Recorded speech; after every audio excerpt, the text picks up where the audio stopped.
आज की कहानी को सब्सक्राइब करें और बेल आइकन को दबाना बिल्कुल भी ना भूलें।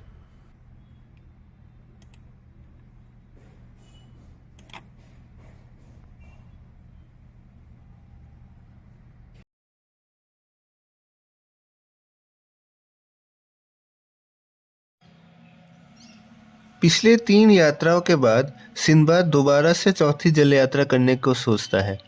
वह यात्रा करने को जाता है। इस बार वह पर्शिया को जाने की सोचता है। उनका जहाज कई सारे टापुओं को पार करते हुए जाता है। उनका जहाज एक टापू के निकट से गुजरता है, तभी एक तेज तूफान का शिकार होता है।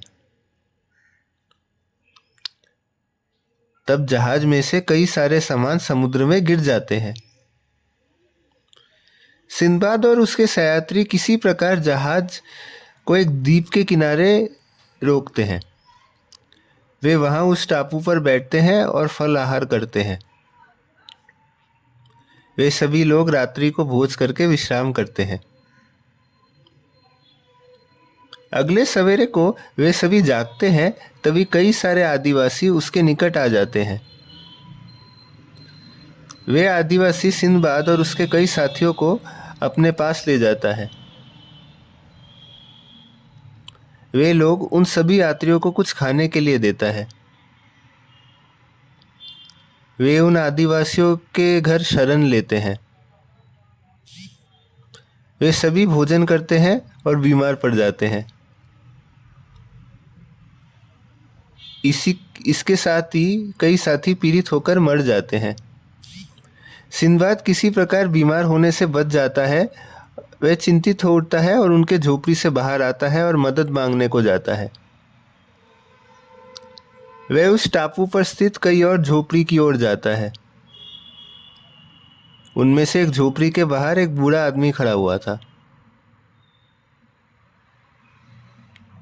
वह बूढ़े आदमी से मिलता है और सिंदबाद उसे अपनी संकट सुनाता है।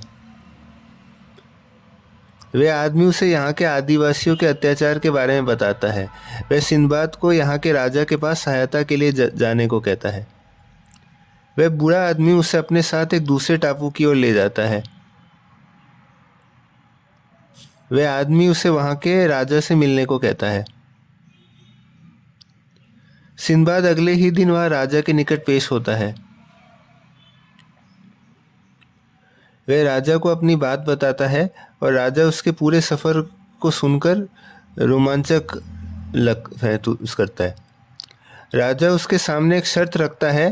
वह उसे दरबार के घोड़ों की सेवा तथा रखवाली दोनों रखने को कहता है। सिंदबाद उन घोड़ों की रखवाली करता है। वह ये जिम्मेदारी अच्छे से निभाता है। एक सप्ताह बाद राजा अपने घोड़ों को देखने आता है। राजा सिंदबाद से प्रसन्न होता है और उसे पुरस्कार देने की सोचता है। राजा अपनी पुत्री को सिंदबाद को सौंपता है। सिंदबाद राजा के आदेश को मानता है और वह राजकुमारी से विवाह करता है। सिंदबाद राजकुमारी संग रहने लगता है, मगर कुछ दिनों के बाद राजकुमारी की मृत्यु हो जाती है। राजा बहुत मायूस हो जाता है। उसी टापू के एक निकट गुफा पर अपनी पुत्री की कब्र खोदने लगता है।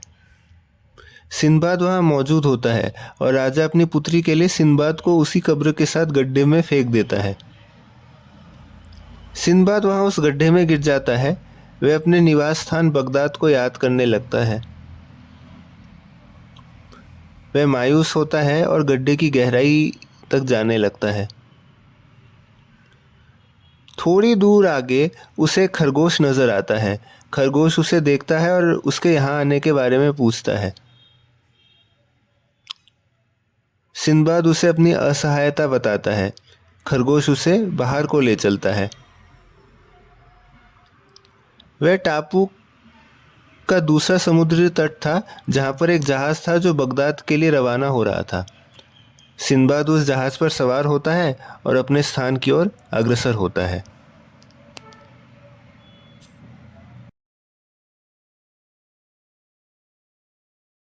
अगर आपको आज की कहानी पसंद आई हो तो कहानी को लाइक करें, इसको शेयर करें और चैनल को सब्सक्राइब करें। नमस्कार।